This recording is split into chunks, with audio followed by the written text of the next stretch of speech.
Today, using revenge, we teach why you never mess with old people. We'll get into that in a bit, but first, office revenge on a Karen who didn't think my girlfriend's baking was up to par. My girlfriend is currently being her adorable self and baking in the kitchen. She's doing her thing with the hangover on in the background and her favorite giant bear hoodie on. I think today she's just using Hood Lemon Bar recipe. If you don't know, then check it out. Bloody delicious. Reminded me of this from a few years ago. Girlfriend and I worked for the same company in different areas on different floors. This was pre-COVID. Girlfriend loves baking and sharing more than eating the stuff herself. Also, big news for those who have read my previous posts. Girlfriend has moved in. Man, I am ecstatic. Girlfriend would bring in her goods maybe 3 times a week. The head of her department, Matt, got a little tin and made a little sign. Something like, if you enjoyed a treat, please leave a contribution so girlfriend can keep baking. Then there was Karen. I go down to my girlfriend's floor one day to talk to someone, and the vibe is off. Girlfriend looks kinda withdrawn.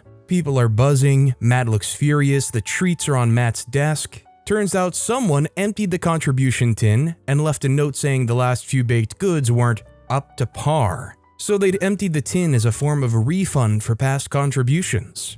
Girlfriend had a hard night, thought about baking something gross as revenge, got upset thinking maybe her baking really is crap, considered stopping altogether. I told her to consider stop giving them away for free. Next day, I'm called into a meeting, most of upper management, client services, etc. We're talking about the baking in the note, and people were ticked. I'd love to say it was because girlfriend was universally adored, as she should be, but it was mostly the bullying and how the baked goods were free for our company, but great for our morale. Matt spoke to girlfriend and basically said if she wanted to keep baking, he'd love it. And a few colleagues had decorated an empty desk on the 3rd floor, specifically for people to share their baked goods. Under a camera, near my team. Girlfriend is a professional, but man, she almost cracked when she saw the table. I'll have to try to find a picture. The tin was replaced with a tiny padlock.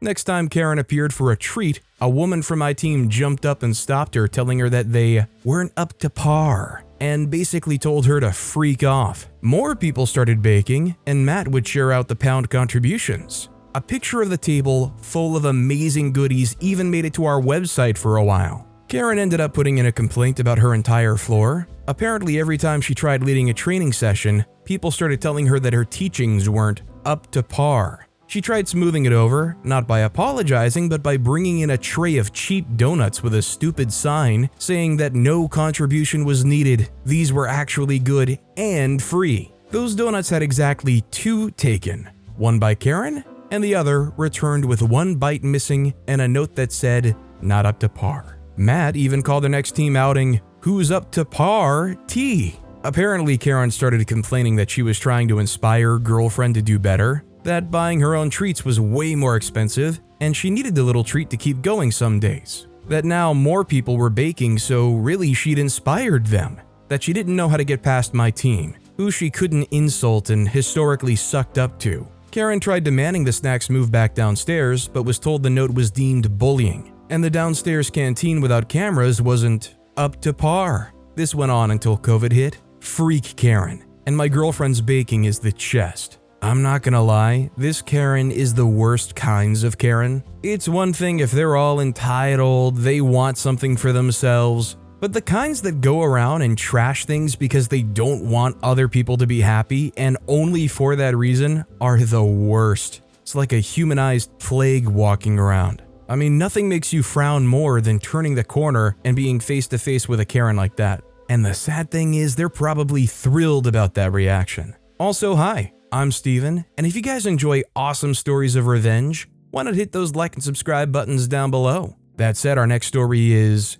want to keep grabbing the back of my airplane seat now? I recently took a flight from Germany to Macedonia. Not even leaving the gate, I felt my seat shaking. Turning around, I saw a man grabbing the back of my seat. He saw me, removed his hand, and I thought that was that. But no, he repeated this act multiple times within the next 10 minutes. Each time, I'd lean back trying to press against his hand, making him retract it. After the plane took off, the shaking resumed. I looked back again, but this time he was only grabbing the very top, out of my hand's reach. I dramatically turn around, looking back from the aisle. He's just looking and talking to a woman 3 rows back, presumably his partner. They'd likely opted for the cheaper, random seat selection, hence the distance. When our eyes met, he'd pulled his hand away. By this point, he'd done this at least 20 times, and I was getting irritated to say the least. The next time I felt the shaking, pretending to stretch, I wet my fingers with a generous lick, near spit on them, grabbed the back of my seat, and just doused his hand.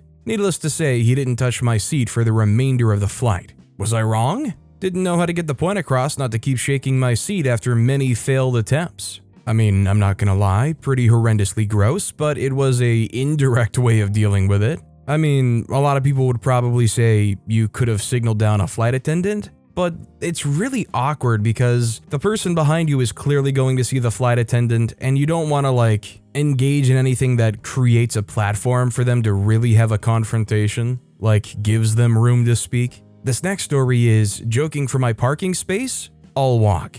Just read another post that reminded me of this. I was visiting my mom in the hospital a while ago, and parking in the hospital grounds is crazy expensive. So I circled around and eventually found a space on a street just outside. When I get back to my car, a guy sees me getting into my car and starts laying into the horn and shouting. He'd been looking for a space for ages and to hurry the freak up and leave.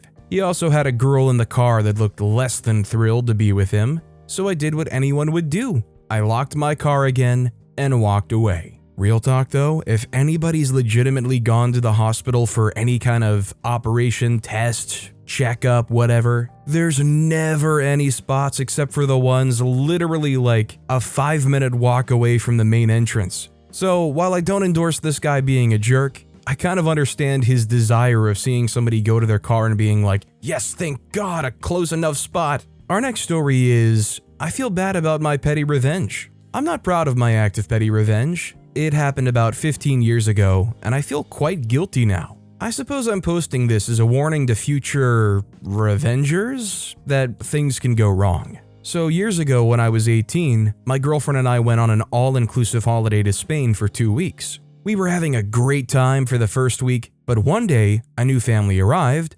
Immediately you could tell they were gross. They would get seriously drunk and roughhouse each other, play fighting in the pool and overtly mocking everyone else around. As luck would have it, not. They were in the room next to us. They were so loud and just the worst, drinking and banging the walls till the early hours. At this hotel, everyone had to put a towel at the bottom of their door to stop these cockroach-type bugs coming into their room. As soon as the family moved into next door, every morning our towel had been pulled away from our door overnight. It must have been their little game to mess with us. Anyway, one night I went out into the hallway and pulled their towel back, squirted suntan oil under their door, and put a towel back. My plan was they would come back drunk, and as they stumbled through their door after pulling my towel away, they would slip over like in a cartoon. They came back that night, the usual shouting, etc. Heard them pull my door towel away and hysterical laughing.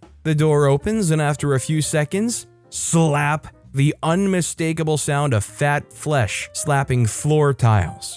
And then screaming. I've got to be honest, me and my girlfriend were crying laughing at our revenge at first, but the screaming didn't stop for what felt like hours. We didn't see or hear from them for the next day and forgot all about it. And then we saw them at the pool. The dad, who was about 45, was sitting looking seriously grumpy with a huge cast the whole way up his leg. I'm talking ankle to upper thigh. The whole family looked gutted. We saw out our last few days and went home. Now that I'm older, I can't help thinking that the injury probably wasn't covered by holiday insurance, so potentially financially ruined a family holiday. It's one of those revenge ideas that sounds great in a Tom and Jerry short, but man, honestly, him breaking his whole entire leg is fortunate enough. I mean, somebody who's drunk and stumbling and bumbling around on suntan oil on the floor, he very easily could have landed on his head or hit his head on something. It's definitely one of those things that you do without clearly thinking through what could possibly happen.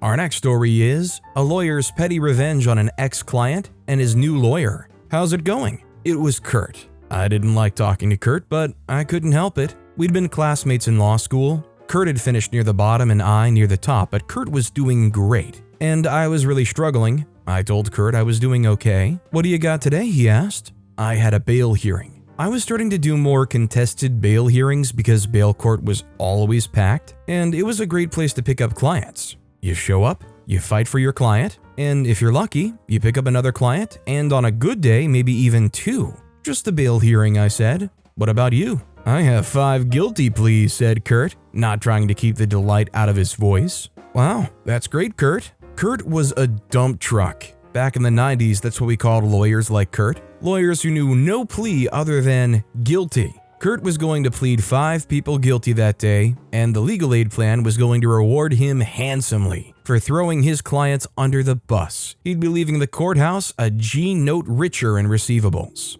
I've opened 20 files this month, he continued. Things are going really great. How about you? I'm doing okay, I said, and excused myself to do my crappy little bail hearing. I entered the courtroom and sat up front, waiting for things to get started. And while I waited, I wondered why Kurt had so many clients and I had so few. Kurt went to law school as a mature student, in his mid-30s when we started, but around 40 now. Maybe his maturity helped him. He had a hint of gray at the temples, but I had no gray at all. Instead, I had a decidedly baby-faced look about me. Maybe that was it, I thought to myself. Maybe I should grow a beard or something, make myself look a bit older. Then court started and I sat around waiting for my client's case to be called. We didn't have smartphones back in those days, so I sat there and watched as the judge started to run through his docket. There were a few consents, an adjournment or two, a comically brief contested bail hearing that ended with a self-rep being sent back to the cells in a rage, and then it was my client's turn. I don't know this is contested, the prosecutor said. We're willing to grant bail on conditions. I explained that my client didn't want conditions other than to keep the peace and be of good behavior. The judge sighed and told the prosecutor to get on with it, so the prosecutor put the complainant on the stand, my client's ex-wife, and the court heard her tale of how my client had beaten her and tossed her down the porch steps at his house. When she finished, I got up to cross-examine. My client had told me a very different story about how his ex-wife went down the stairs and some more things besides. I believe you have a conviction for prostitution? That's how I began. I've always liked getting straight to the point. Yeah, but I got a pardon, so it don't count, the so-called victim said. That was a pretty good start, and it got better when the woman admitted, after a bit of rough handling, to her chronic alcoholism, that she was excluded from all family events, that she knew she was unwelcome at her ex-husband's home, and the final kicker, that after leaving said ex-husband's house, she'd been arrested for drunk driving, and it was only at the station after she blew 145 that the cop noticed bruising. And she told him all about what her evil ex-husband had done to her when she'd shown up for a family gathering. After I was done with her, I put my client's current wife on the stand, and I witnessed to everything including the so-called victim's drunken fall. And when she finished her testimony, the prosecutor leaned over to me and said that he'd be dropping the charges. A pretty good result for junior lawyer me, but not really because my client was factually innocent. And the prosecutor's witness was about as bad as you get, but still, I was feeling proud of myself. Eat that, Kurt, I thought as I headed for the door. Eat that, you dump truck. I left the courtroom and headed for the lawyer's lounge to brag of my success. I felt a tap on my shoulder. I turned and saw an old guy. I need a lawyer, he said. He was maybe 50, which to me was pretty old. I recognized the man. He'd been in court for a change of bail conditions on consent. He'd been hanging around waiting for paperwork when the court recessed. I said, I remember you. You're the guy charged with destroying a house. I didn't totally destroy it. That was true in the sense that the house was still standing, but he'd taken a chainsaw to it and other tools as well, and by the time the bank got him out of there, the place was a wreck. The man hadn't taken too kindly to being tossed out for not making the mortgage payments. I asked if he had any paperwork on him. He pulled out the original bail conditions, one of which was to keep his paperwork on him at all times. I glanced at it. Charged with damaging a mortgagee's interest in a property. Interesting. Heard of that one, but never seen it. It's not fair, he said. I don't want to go to jail again. I asked him what was his prior conviction. That's just it. I already went to jail for this house thing. 15 days I got. The judge gave me 15 days last month. I said, what? The man said more words and then more, but his words were the scattered nonsense you hear from clients sometimes. The narrative out of order, the important facts buried under irrelevant nonsense, and in the end it took me almost 30 minutes to get the full story out of him at the coffee shop around the corner. But by the time he finished, I was excited. I was more than excited. I was seriously stoked. So let me get this straight, I said. The bank noticed you were wrecking the house with power tools when they came to check things out. Right, he was about to start talking again, but I held up my hand. And when they saw what you were doing, they got a court order telling you to stop wrecking the house. Right, and I held up my hand again. And after you got that court order, you wrecked the house even more. As in, a lot more. I was pretty mad. Wouldn't you be if you were being kicked out of your own home? And when the bank saw that you'd breached the court order, they brought a motion for contempt. He said, yeah, and the judge, he gave me 15 days and I served the whole 15. No parole or nothing. That seemed harsh, but when I looked into things a bit later, I learned that it was true, and that some prison officials thought that the usual parole rules didn't apply to those convicted of contempt. That's pretty harsh, I said. He said, do you think you can do something for me? We made an appointment for him to come to my office later that week, and after our appointment and receiving his retainer check,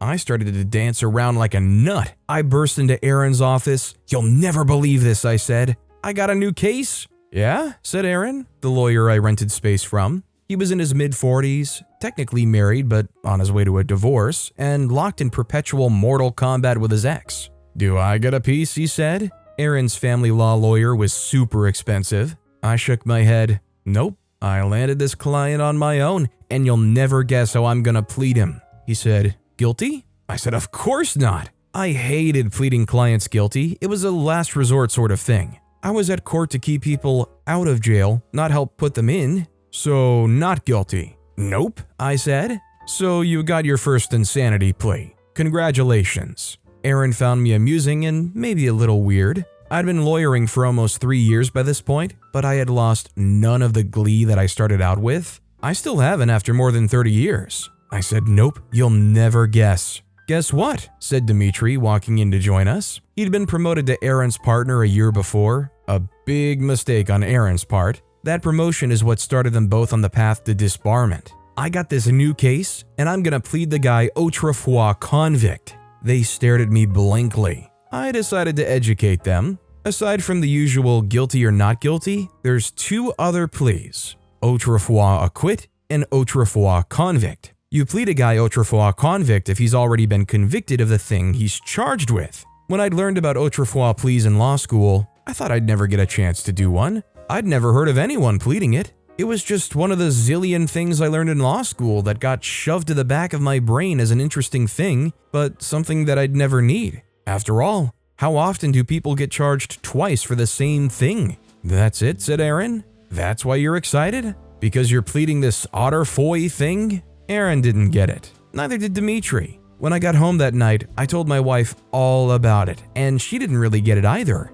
Not being a lawyer, but she understood me and was happy for me, plus the $1,000 retainer. That made both of us happy. The following month, my client's case came up, and I was ready. I was stoked. I checked the list and saw that I'd drawn Judge Herman, also known as the Herminator, but I didn't mind. The Herminator was a real hard butt, but he respected good legal argument, and I had a good one that day. I walked into the lawyer's lounge and grabbed a cup of the crappy coffee that was always on tap. In less than an hour, I was going to be in a courtroom. I was going to plead my client autrefois convict, and when I said those words, jaws would drop, pens would stop writing, mouths would stop moving, and all heads would turn at the strange plea, so rarely heard in a courtroom. And everyone would look at the lawyer who had entered the unusual plea and they would say, who is this young lawyer? This new Robinette? This Greenspan? This Cicero? This… Hey, what do you have today? It was Kurt the dump truck.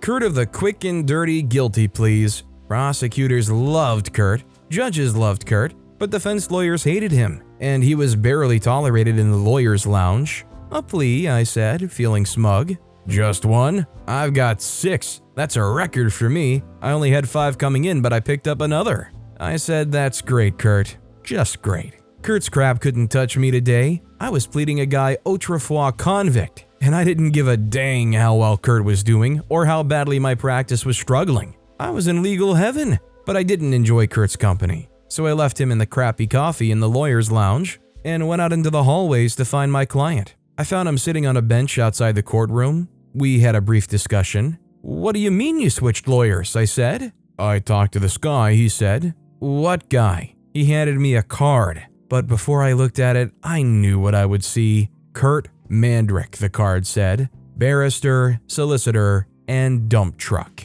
But why, I asked. Why would you want to switch lawyers on the day of your court case? I know the case inside out. I'm totally prepared. We're gonna plead you ultra for. He said, yeah, about that ultra whatever thing. Mr. Mandrick said he's never heard of it, that it's not really a plea, it's just gonna make the judge mad. Dump truck Kurt had never heard of the plea of ultra foi convict, and he'd infected the client with his ignorance. I tried to explain the ultra foi convict plea again, but the client was locked in, and it's hard to shake a client who's locked in on some idiot notion. Yeah, so Mr. Mandrick says he gets along great with the judges and stuff, and he told me I'd walk out of there with no jail time for sure. Wait here, I said. I abandoned my client on the bench and headed back to the lawyer's lounge to have a short word with Kurt. When I opened the door to the lounge, there were a few of the older lawyers, the usual crowd. A couple of them were yakking away, another was making notes, over in the corner was Kurt. I didn't want to embarrass Kurt or anything like that, and besides, even at that young age, I had already developed a wonderful sense of tact of how to handle difficult situations politely and calmly. What the freak, Kurt? I shouted. Pens stopped writing and mouths stopped moving and heads turned towards me. Kurt looked up at me, appalled. What the freak, I said again. You stole my client, the guy who wrecked his house. The older lawyers looked over in disapproval. I turned to them and pointed at Kurt. He stole my client right out in the hallway. I'm on the record, I've got a retainer and all that, and this freaker, this dump truck, stole my client and now he's gonna plead him guilty. He wants to plead guilty, Kurt said. Only because he's an idiot, I replied. I left the lawyer's lounge and headed back to where my client was waiting. I could hear the dump truck following me, and then Kurt and I fought it out in front of the client. An unseemly squabble. Embarrassing, really, especially considering that I lost to Kurt. Kurt of the guilty plea, Kurt the dump truck. I was forced to admit defeat. Fine, I said, but I'm going to watch. Gonna get my money's worth. What do you mean, the client said. I said, I'm keeping your retainer. You're not getting a penny back. Our squabble became louder and more unseemly, and it ended only when the doors opened and it was time to enter the courtroom and watch the Herminator dispense justice. I sat there for an hour, listening to adjournments and pleas, and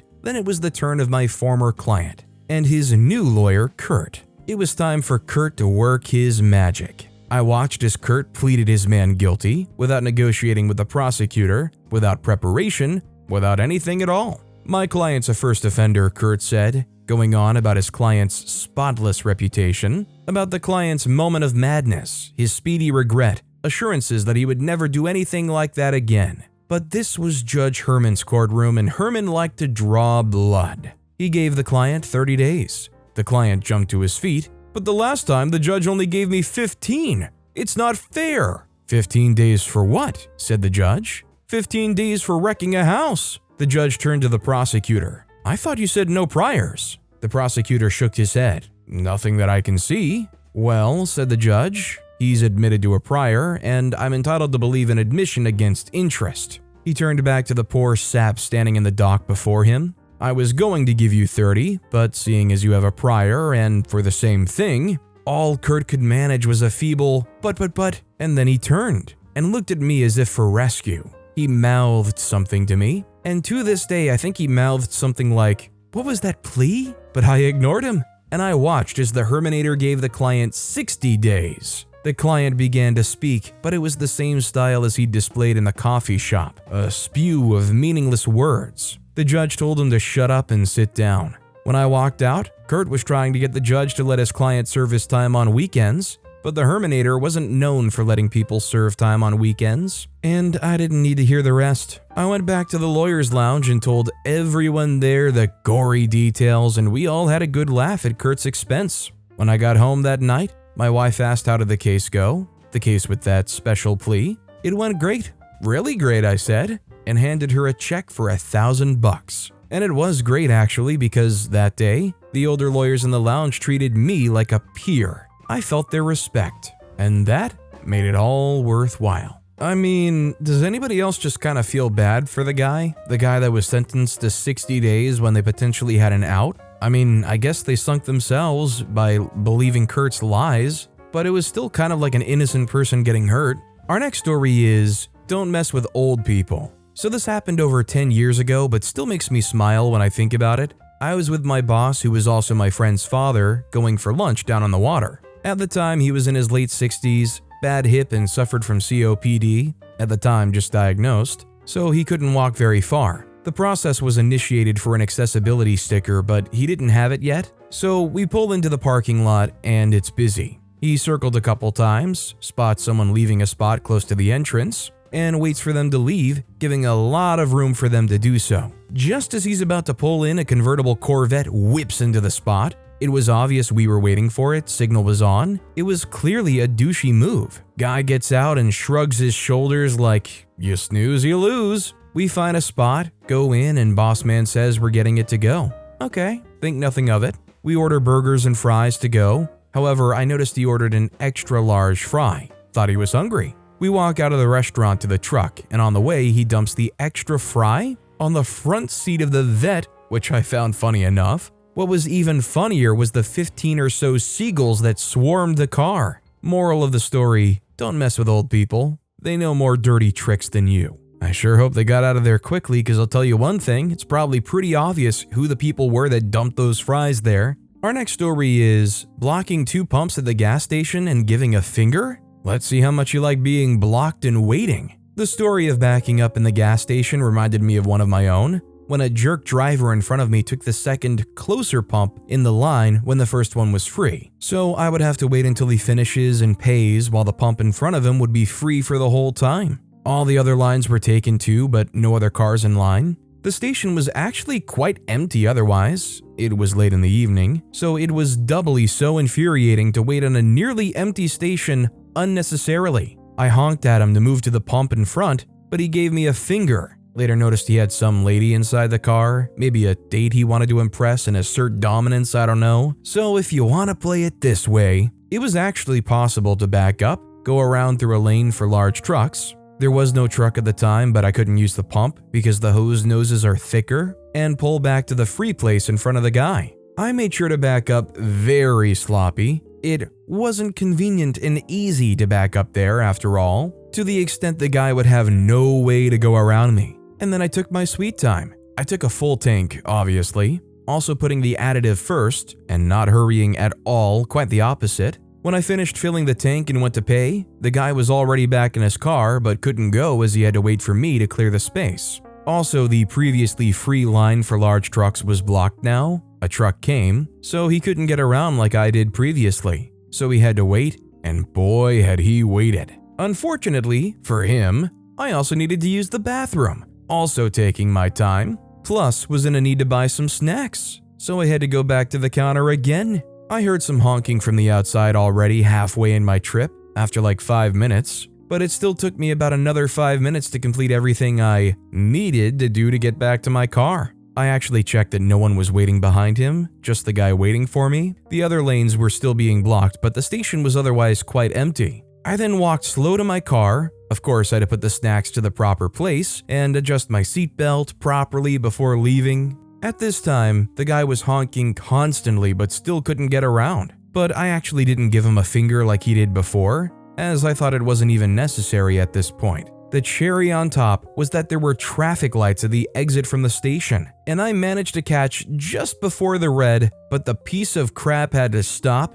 He couldn't go on the red because of the incoming traffic from the other directions. Which was good because there might be expected some road rage from his side otherwise. But this way he never caught up, and I never saw him again. This is a great and understandable revenge, but I feel like, why is it most times somebody does a revenge like this, you can't even end up having like the revenge story to share, because you end up having like 5 people that'll pull in behind this guy, and all of a sudden you are the hugest jerk in the world for possibly blocking a gas lane. Like somehow the world works against you and you turn into the villain you worked so hard to fight against. Or like the clerk at the counter starts getting all fussy with you saying, come on, move your car. One of those situations where you put your hands up and you're like, but he did it to me. But with that being said, that's all the time we have for today. Now, if you want to hear another awesome revenge story, check out that video on the left. Or if you missed my latest video, check out that video on the right. That said, I'll see you all next time with some more stories.